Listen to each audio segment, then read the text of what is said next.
Hello అందరికీ. ఈరోజు వసంత పంచమి కదా, మా పాపకి అక్షరాభ్యాసం చేద్దామని వచ్చాము. అసలు వసంత పంచమి ఎప్పుడు కూడా ఫిబ్రవరిలో వస్తుంది, కానీ ఈసారి మాత్రం 2026లో జనవరిలోనే వచ్చింది. మా పాప స్లేట్ పట్టుకొని వచ్చింది రెడీగా. వసంత పంచమికి కావాల్సిన పదార్థాలు ఇవి. వీటితో పూజ చేయించి గౌరీదేవికి సరస్వతీదేవికి పూజ చేయించి వసంత పంచమి రోజున పిల్లలకి అక్షరాభ్యాసం చేయిస్తారు.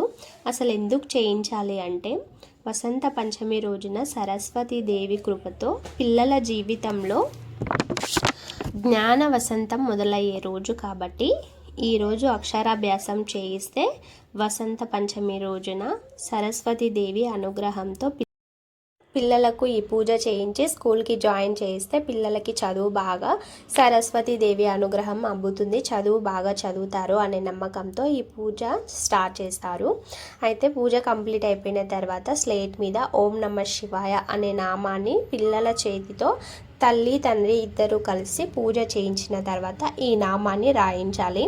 ఇక్కడ వాళ్ళ డాడీతో రాయించుకుంటుంది. పంతులు నేను ఇద్దరం ట్రై చేసినాం, కానీ పంతులతో రాయించుకోలేదు, నాతో కూడా రాయించుకోలేదు.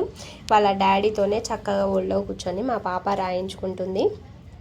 ఇంకా ఈరోజు సరస్వతీదేవి పూజ అయితే సవ్యంగా జరిగిపోయింది. మా పాపకి అనుగ్రహం కూడా మంచిగా ఆశీర్వదించిండు ఆ పూజారి.